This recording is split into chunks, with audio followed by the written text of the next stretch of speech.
ਧੰਨ ਧੰਨ ਸਾਹਿਬ ਸ੍ਰੀ ਗੁਰੂ ਗ੍ਰੰਥ ਸਾਹਿਬ ਮਹਾਰਾਜ ਜੀ ਦੀ ਪਾਵਨ ਪਵਿੱਤਰ ਹਜ਼ੂਰੀ ਦੇ ਅੰਦਰ ਸਤਿਗੁਰਾਂ ਦੀ ਅਪਾਰ ਬਖਸ਼ਿਸ਼ ਕਿਰਪਾ ਰਹਿਮਤ ਦੇ ਸਦਕਾ ਗੁਰੂ ਦਰਬਾਰ ਦੇ ਵਿੱਚ ਹਾਜ਼ਰੀ ਭਰ ਰਹੀ ਗੁਰੂ ਪਿਆਰੇ ਗੁਰੂ ਸਵਾਰੀ ਸਾਧ ਸੰਗਤ ਜੀ,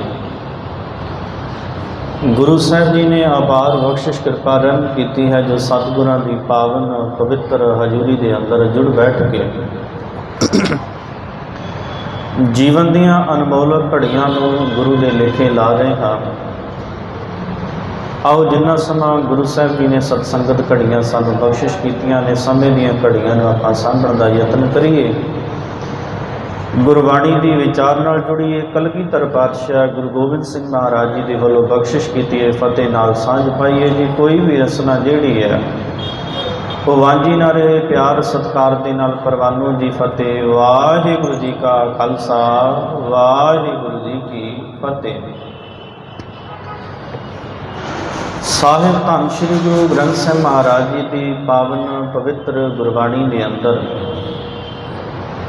ਗੁਰੂ ਨਾਨਕ ਦੇਵ ਸੱਚੇ ਪਾਤਸ਼ਾਹ ਜੀ ਦੇ ਵੱਲੋਂ ਲਿਖਿਆ ਹੋਇਆ ਗੁਰੂ ਗ੍ਰੰਥ ਸਾਹਿਬ ਮਹਾਰਾਜ ਜੀ ਦੀ ਬਾਣੀ ਦੇ ਵਿੱਚ ਆਰੰਭਤਾ ਦੇ ਵਿੱਚ ਮੂਲ ਮੰਤਰ ਜਿਹੜਾ ਇਹ ਦਰਸਾਉਂਦਾ ਹੈ, ਇੱਕ ਓੰਕਾਰ ਸਤਿਨਾਮ ਕਰਤਾ ਪੁਰਖ ਨਿਰਭਉ ਨਿਰਵੈਰ ਅਕਾਲ ਮੂਰਤ ਅਜੂਨੀ ਸੈਭੰ ਗੁਰ ਪ੍ਰਸਾਦ।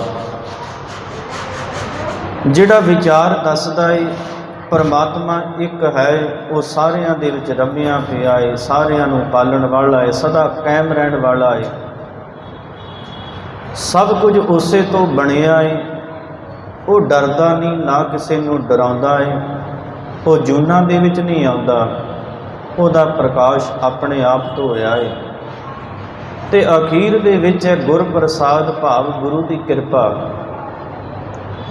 ਗੁਰੂ ਗ੍ਰੰਥ ਸਾਹਿਬ ਮਹਾਰਾਜ ਜੀ ਦੀ ਬਾਣੀ ਦੇ ਵਿੱਚ ਜਿੰਨਾ ਵੀ ਨਿਚੋੜ ਹੈ ਉਹ ਇਹੀ ਹੈ, ਗੁਰ ਪ੍ਰਸਾਦ, ਗੁਰੂ ਦੀ ਕਿਰਪਾ। ਔਰ ਗੁਰੂ ਦੀ ਕਿਰਪਾ ਲੈਣ ਵਾਸਤੇ ਆਪਾਂ ਗੁਰਦੁਆਰੇ ਆਉਂਦੇ ਹਾਂ, ਗੁਰੂ ਦੀ ਕਿਰਪਾ ਲੈਣ ਵਾਸਤੇ ਆਪਾਂ ਬਾਣੀ ਪੜ੍ਹਦੇ ਹਾਂ, ਗੁਰੂ ਦੀ ਕਿਰਪਾ ਲੈਣ ਵਾਸਤੇ ਆਪਾਂ ਸੇਵਾ ਕਰਦੇ ਹਾਂ। ਆਪਾਂ ਗੁਰੂ ਨਾਨਕ ਪਾਤਸ਼ਾਹ ਜੀ ਦਾ ਸ਼ਲੋਕ ਸਰਵਣ ਕਰਦੇ ਹਾਂ। ਪਵਨ ਗੁਰੂ ਪਾਣੀ ਪਿਤਾ ਮਾਤਾ ਧਰਤ ਮਹਤ, ਦਿਵਸ ਰਾਤ ਵਿਦਾਈ ਦਾ ਖੇਲੈ ਸਗਲ ਜਗਤ, ਚੰਗਿਆਈਆਂ ਬੁਰਿਆਈਆਂ। ਗੁਰੂ ਨਾਨਕ ਦੇਵ ਮਹਾਰਾਜ ਜੀ ਨੇ ਜਿਹੜੀ ਗੱਲ ਕੀਤੀ ਚੰਗਿਆਈ ਦੀ, ਜਿਹੜੀ ਗੱਲ ਕੀਤੀ ਬੁਰਿਆਈ ਦੀ, ਉਹ ਚੰਗਿਆਈ ਤੇ ਬੁਰਿਆਈ ਸਾਡੇ ਜੀਵਨ ਦਾ ਦ੍ਰਿਸ਼ਟਾਂਤ ਇਸ ਸੰਸਾਰ ਨੂੰ ਪੇਸ਼ ਕਰਦੀ ਹੈ। ਸਾਡੇ ਜੀਵਨ ਦਾ ਦ੍ਰਿਸ਼ਟਾਂਤ ਕੀ ਹੈ, ਉਹ ਕੀ ਬਣਦਾ ਹੈ? ਕਰਮੀ ਆਪੋ ਆਪਣੀ ਕੇ ਨੇੜੇ ਕੇ ਦੂਰ। ਸਾਡੇ ਜੀਵਨ ਦਾ ਦ੍ਰਿਸ਼ਟਾਂਤ ਸਾਡੇ ਕਰਮਾਂ ਦੇ ਉੱਤੇ ਹੈ ਤੇ ਕਰਮਾਂ ਨੂੰ ਬਣਾਉਣ ਵਾਸਤੇ ਕਿਰਪਾ ਚਾਹੀਦੀ ਹੈ। ਕਰਮ ਚੰਗਾ ਬਣਾਉਣ ਵਾਸਤੇ ਕਿਰਪਾ ਚਾਹੀਦੀ ਹੈ ਤੇ ਉਹ ਕਿਰਪਾ ਦਾ ਪਾਤਰ ਬਣਨ ਵਾਸਤੇ ਫਿਰ ਸਾਨੂੰ ਕਰਨਾ ਕੀ ਪਵੇਗਾ? ਕਿਉਂਕਿ ਬਿਨਾਂ ਕਿਰਪਾ ਤੋਂ ਨਾ ਬਾਣੀ ਪੜ੍ਹ ਹੁੰਦੀ ਹੈ, ਬਿਨਾਂ ਕਿਰਪਾ ਤੋਂ ਨਾ ਸੇਵਾ ਕਰ ਹੁੰਦੀ ਹੈ ਤੇ ਬਿਨਾਂ ਕਿਰਪਾ ਤੋਂ ਉਸ ਬਾਣੀ ਦੀ ਸਮਝ ਵੀ ਨਹੀਂ ਆਉਂਦੀ। ਤਮਾਮ ਜਿੰਨੀ ਵੀ ਵਿਚਾਰ ਹੈ ਉਹਦਾ ਇੱਕੋ ਇੱਕ ਜਗ੍ਹਾ ਦੇ ਉੱਤੇ ਆਣ ਕੇ ਨਿਚੋੜ ਨਿਕਲਦਾ ਹੈ, ਉਹ ਹੈ ਗੁਰ ਪ੍ਰਸਾਦ। ਇਤਿਹਾਸ ਦੀ ਇੱਕ ਸਾਖੀ ਯਾਦ ਆ ਗਈ। ਗੁਰੂ ਕਲਗੀਧਰ ਪਾਤਸ਼ਾਹ ਜੀ ਆਪਣੇ ਸਿੱਖਾਂ ਦੇ ਨਾਲ ਜਦੋਂ ਮਹਾਰਾਜ ਘੋੜੇ ਦੀ ਸਵਾਰੀ ਕਰਕੇ ਜਾਣ ਲੱਗੇ, ਗੁਰੂ ਕਲਗੀਧਰ ਪਾਤਸ਼ਾਹ ਜੀ ਨੇ ਨਾਲ ਦੇ ਸਿੱਖਾਂ ਨੂੰ ਇੱਕ ਸਵਾਲ ਕੀਤਾ। ਸਵਾਲ ਕੀ ਕੀਤਾ? ਕਹਿੰਦੇ ਕੋਈ ਹੈ ਜੋ ਮੈਨੂੰ ਇਹ ਦੱਸ ਦਵੇ ਕਿ ਗੁਰੂ ਗ੍ਰੰਥ ਸਾਹਿਬ ਸੱਚੇ ਪਾਤਸ਼ਾਹ ਜੀ ਦੀ ਪਾਵਨ ਪਵਿੱਤਰ ਗੁਰਬਾਣੀ ਦਾ ਨਿਚੋੜ ਕੀ ਹੈ, ਗੁਰੂ ਗ੍ਰੰਥ ਸਾਹਿਬ ਮਹਾਰਾਜ ਜੀ ਦੀ ਪਾਵਨ ਪਵਿੱਤਰ ਗੁਰਬਾਣੀ ਦਾ ਮੇਨ ਸਿਧਾਂਤ ਕੀ ਹੈ। ਔਰ ਕੋਈ ਇਹੋ ਜਿਹਾ ਗੁਰਸਿੱਖ ਹੋਵੇ ਜਿਹੜਾ ਇਸ ਸਿਧਾਂਤ ਨੂੰ ਸਿਰਫ ਇੱਕ ਸ਼ਬਦ ਦੇ ਵਿੱਚ ਬਿਆਨ ਕਰਦਾ ਹੈ। ਔਰ ਉਹ ਇੱਕ ਸ਼ਬਦ ਉਸ ਵੇਲੇ ਬੋਲੇ ਜਦੋਂ ਮੈਂ ਆਪਣੇ ਘੋੜੇ ਦੇ ਲਗਾਮ ਦੇ ਵਿੱਚ ਪੈਰ ਰੱਖ ਕੇ ਘੋੜੇ ਦੇ ਉੱਤੇ ਸਵਾਰ ਹੋਵਾਂ। ਇੰਨੇ ਸਮੇਂ ਦੇ ਵਿੱਚ ਕੀ ਕੋਈ ਗੁਰੂ ਗ੍ਰੰਥ ਸਾਹਿਬ ਮਹਾਰਾਜ ਜੀ ਦੀ ਪਾਵਨ ਪਵਿੱਤਰ ਗੁਰਬਾਣੀ ਦਾ ਨਿਚੋੜ ਦੱਸ ਸਕਦਾ ਹੈ? ਇਹ ਗੁਰੂ ਗ੍ਰੰਥ ਸਾਹਿਬ ਮਹਾਰਾਜ ਜੀ ਦੀ ਬਾਣੀ ਦਾ ਮਤਲਬ ਕੀ ਹੈ? नाल दे सिख ने सतगुरु महाराज जी के चरणों के विच अरदास बेनती की, महाराज जे तुसी कृपा करो तो मैं दस सकदा। महाराज बड़े खुश होए। घोड़े के रकाब दे विच जदों पैर रखिया, चढ़न लगे ने घोड़े के उत्ते, ते गुरसिख कहंदा महाराज जे तुसी मेरे को पुछना चाहुंदे हो कि गुरु ग्रंथ साहिब महाराज जी की बाणी का सार की है, तो महाराज मैं ये दसना चाहुंदा गुरु ग्रंथ साहिब महाराज जी की बाणी का सार है गुर प्रसाद। महाराज घोड़े ते सवार होए ते हस पे, हस के कहते ने बिल्कुल सही कहा है, गुर प्रसाद। गुरु ग्रंथ साहिब महाराज जी की बाणी एक ओंकार तो शुरू होती है, 18 10 20 के उत्ते खत्म होती है, और 1430 अंगां दे विच गुरु ग्रंथ साहिब महाराज जी की बाणी का सार ही की है गुर प्रसाद। तो गुरु की कृपा लैनी किवें है? बस साडा मतलब कोई होर नहीं है, साडा मतलब है गुरु की कृपा, क्योंकि गुरु की कृपा तो बिना तो सेवा हो ही नहीं सकती, और गुरु की कृपा तो बिना आप बाणी की विचार भी नहीं कर सकते, गुरबाणी नूं समझ भी नहीं सकते। सारिया चीज़ां जिहड़ियां एक सहारे दे उत्ते खड़ियां ने, वो है गुरु की कृपा, गुर प्रसाद। हुण गुर प्रसाद दे उत्ते आण के एक सवाल खड़ा हो जाता है। मैनू इन्ना तो पता लग गया गुर प्रसाद तो मेरा गुजारा नहीं है, गुरु की कृपा तो बिना मेरा गुजारा नहीं है, पर गुरु की कृपा मैं लैनी किद्दां है? फिर मेरे सामने क्वेश्चन आ गया, मेरे सामने जवाब आ गया। जदों ये जवाब आया तो मैं इस जवाब नूं गुरु ग्रंथ साहिब महाराज जी की बाणी दे विचों ही खोजिया है, ते बाणी दे विच मेरे उत्ते कृपा की धन गुरु गुरु रामदास महाराज जी ने, ते मैनू समझाया जे ओदी कृपा लैनी है, गुर प्रसाद तक पहुँचना है, ते की कर, कृपा करो दीन के दाते। कृपा लैनी है महाराज कहते ने ओदी, ते अरदास कर। अरदास दे विच की किया कर, कृपा करो दीन के दाते। परमात्मा वाहिगुरु तू कृपा कर, किहदे उत्ते कर? दीन के दाते। दीनां नूं अपनी रखिया दे विच लैण वाले, दीनां नूं संभालण वाले, दीनां नूं इस संसार दे विच माण बख्शण वाले। दीन दा अर्थ की है? दीन दा अर्थ है गरीब निमाणा। कृपा करो दीन के दाते। दीन के दाते भाव तू दीना दा दाता है, तू परमात्मा वाहिगुरु, ते तू मेरे उत्ते कृपा कर। जे मेरे उत्ते गुरु की कृपा हो गई तो उस कृपा का कारण की? कारण यही है क्योंकि मैं दीन बनया, मैं गरीब बनया, मैं निमाणा बनया। तो जे मेरी उत्ते उहदी कृपा नहीं हुई तो उहदे विच गुरु का कसूर नहीं है, उहदे विच कसूर मेरा है। क्यों? क्योंकि मैं दीन बनया ही नहीं, मैं गरीब बनया ही नहीं। हुण इत्थे मतलब ये भी नहीं है भी गुरु जिहड़ा है गरीब के उत्ते कृपा कर दे ते घर घाट बेच दो, क्योंकि गरीबी दे नाल सानू कृपा मिलेगी, शायद गुरु की रहमत मिलेगी, तो मैनू अमीरी मिलनी नहीं चाहिए। आपां गुरु दे कोलों अमीरी मंगीए ही ना, गुरु नूं कहिए महाराज गरीबी दे दे, गरीबी दे दे, पैसा ना दवी, मेरे नूं चंगे कपड़े ना पाउण नूं दें। क्यों? क्योंकि तेरी कृपा इदां मिलदी है। नहीं, ओदी कृपा अमीर दे उत्ते भी हुंदी है, ओदी कृपा गरीब दे उत्ते हुंदी है। पर सतगुरु महाराज कहते दीन दे अर्थां नूं समझ। दीन दा अर्थ है जिहड़ा निमाणा है, निमाणा भाव जिहदे अंदर माण वाली कोई गल नहीं है, जिहदे अंदर कोई माण वाली गल नहीं है, तो जिहदी इको एक अरदास है, जिहदी इको एक भावना है, मैं ताण दीवान तू है मेरे स्वामी, मैं तुझे आगे अरदास, मैं होर थाओ नाही जिस पै करो बेनंती, मेरा दुख सुख तुझ ही पास। दीन गरीब कौन है? जिहड़ा सब कुछ गुरु नूं समझदा है, निमाणा होके कहंदा है सतगुरु महाराज करण कारण प्रभ एक है, दूसर नहीं कोई। करन ते कराउण वाला तू है, दुनिया दे विच दूजा कोई नहीं है, दुनिया दे विच कोई दूजी ताकत नहीं है जो तेरे सामने खलो सके। पर हाँ अकाल पुरख परमात्मा वाहिगुरु तेरी मेरे उत्ते कृपा तां हो सकती है जे मैं दीन बन जावां, मैं गरीब बन जावां। ते जे मैं दीन गरीब नहीं बनया तो तेरी कृपा मेरे उत्ते कदी नहीं होवेगी। इतिहास दे विच जिक्र पढ़िए गुरु कलगीधर पातशाह जी का। गुरु गोबिंद सिंह सच्चे पातशाह जी ने पहली जंग लड़ी है भंगाणी दी, और दूजी लड़ाई जिहड़ी जंग जिहड़ी है सतगुरु सच्चे पातशाह जी की नदौड़ दी हुंदी है।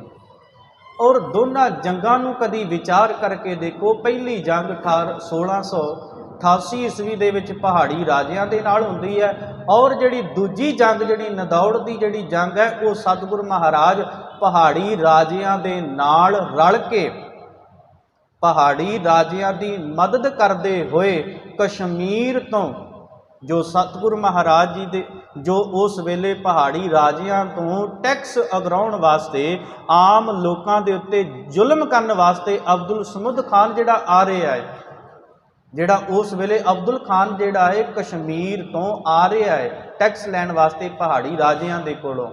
सतगुरु महाराज एक साल पहला 1688 दे विच भंगाणी दे मैदान दे विच पहाड़ी राजियां दे नाल जंग लड़ चुके ने, और 1899 ईस्वी दे विच सतगुरु महाराज एक साल बाद उन्हां पहाड़ी राजियां दी मदद करते हुए कश्मीर दे हाकम दे नाल मैदाने जंग दे विच लड़दे पए ने।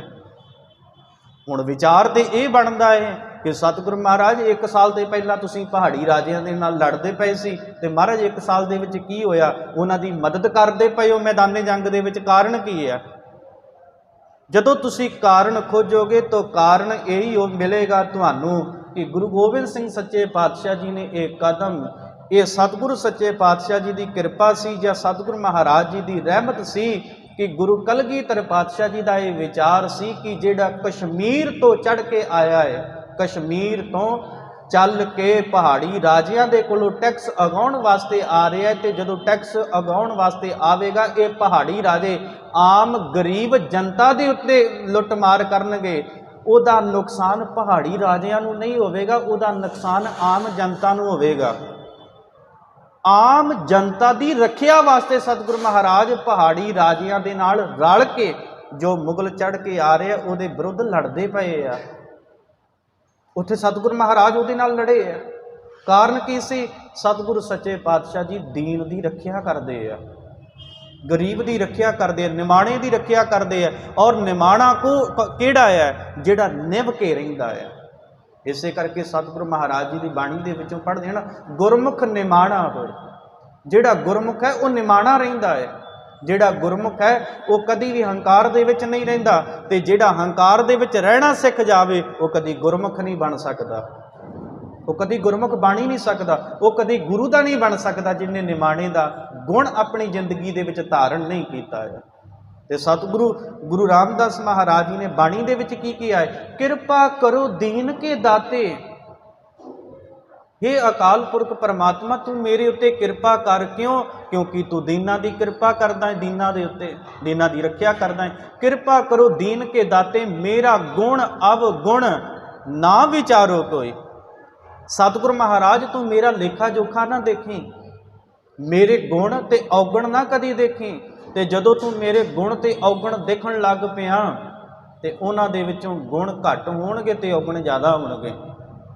ये गुरु दे अगे अरदास करिया करो, महाराज मेरे अवगुणा वल ध्यान ना जावे, सतगुरु महाराज मेरे गुणा वल ध्यान ना जावे, बस तू कृपा कर, मेरे गुणा नूं भी छड़ दे, मेरे अवगुणा नूं भी छड़ दे, पर मेरे अंदर एक चीज़ भर दे महाराज, मैं निमाणा बन के रवां हमेशा, मैं निताणा बन के रवां हमेशा, मैं तेरे अधीन हमेशा चल सकां।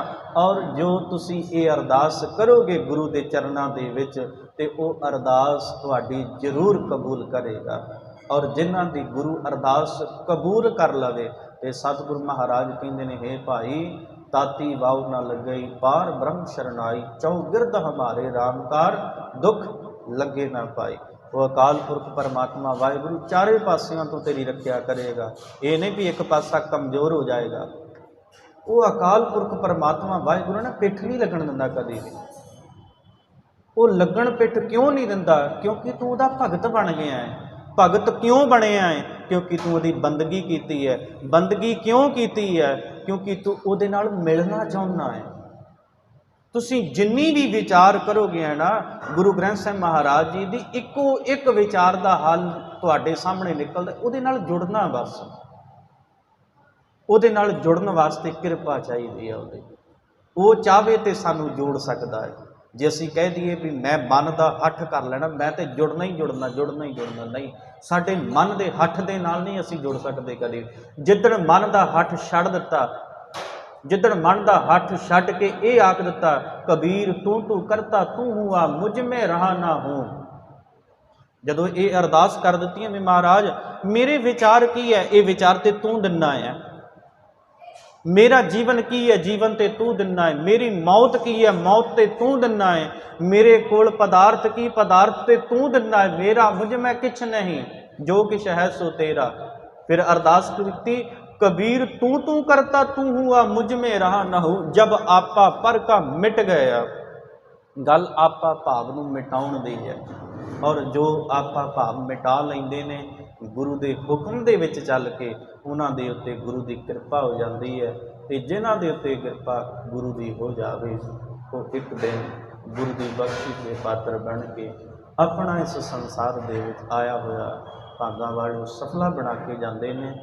साडा इस संसार दे विच मनोरथ है, भई प्राप्त मानुख देवरिया गोबिंद मिलन की ये तेरी वरिया। अकाल पुरख दे नाल मिलन दा साडा मनोरथ है। और इस मनोरथ नूं मिल साध संगत भज केवल नाम, इस मनोरथ नूं साध संगत दे विच जुड़ के पूरा करिए, क्योंकि विच संगत हर प्रभ वसै जी। सतसंगत दे विच अकाल पुरख परमात्मा अपना वासा रखदा है, ते संगत दे हिस्सा बनने वास्ते, संगत का एक पार्ट बनने वास्ते उस संगत नूं अपनाउणा पैना है, उहदी संगत दे विच आण के बैठना पैना है। गुरु की संगत इदां दी है जिहड़ी चोरां नूं भी साध बना दिंदी है। आप जी ने साखी सरवण की होवेगी भाई विधि चंद दी। भाई विधि चंद वो सी जिहड़ा पहलां चोर सी, लोकां दीयां मੱਝਾਂ चोरी करदा हुंदा सी। ते एक दिन पिंड दे विच चोरी करन वास्ते गया, किसी दे पशु खोलन लगा, लोकां नूं पता लग गया, सारा पिंड जाग पिया, उत्थों भज्या, लोकां तों कोलों अपनी जान बचाउंदा होया भज रिहा है। ते गुरु अर्जन देव सच्चे पातशाह जी का दीवान सजिया होया सी, संगत वाहवा इकट्ठी हुई सी, दीवान दे विच जाके संगत दे विच बह गया। क्यों बैठा? कहता जदों मैं संगत दे विच बैठांगा ना तो मैनू कोई देखेगा नहीं, मैं लुक जावांगा संगत दे विच, ते मैनू पता किसी नूं पता ही नहीं लगना कि मैं कित्थे बैठा। पिंड दे लोग भी पिछे पिछे आ गए ने।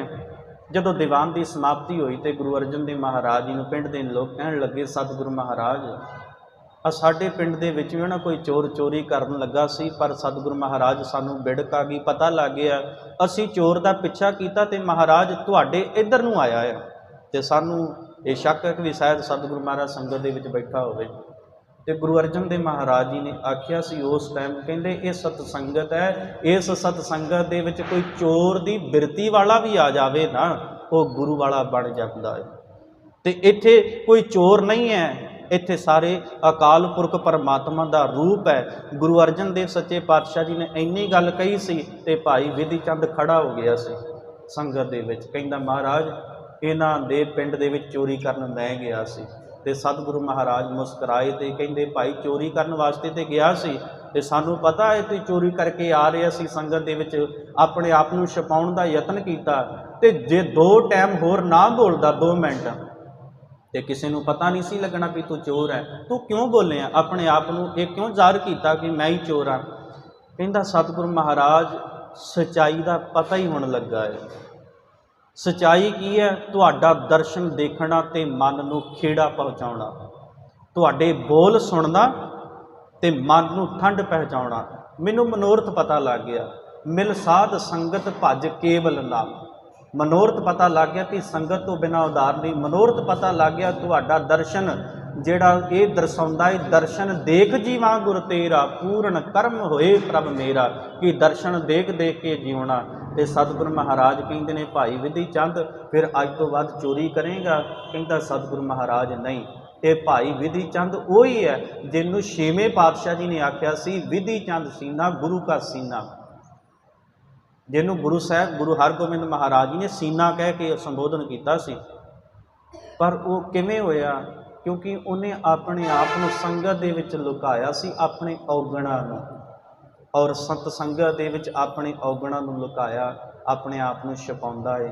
पर गुरु की संगत का रंग इन्ना चढ़ जाता है, उत्थों गुरसिख बन के निकलता है। फिर आप सतसंगत करते हो, कोशिश ये करया करो सतसंगत का हिस्सा बन जाइए। और जिस दिन सतसंगत का हिस्सा बन गए, गुरसिख अपने आप बन जावांगे। अपने जीवन का ये नेम बनाओ, गुरु की कृपा के पात्र बनने वास्ते गुरु के दर के उत्ते हाजरी लगा के अपना जीवन सफला करो। इत्थे इस समय की समाप्ति है। कलगीधर पातशाह गुरु गोबिंद सिंह महाराज जी के वालों बख्शिश की फतेह नाल सांझ पा के समाप्ति करिए जी। वाहिगुरु जी का खालसा, वाहिगुरु जी की फतेह। राम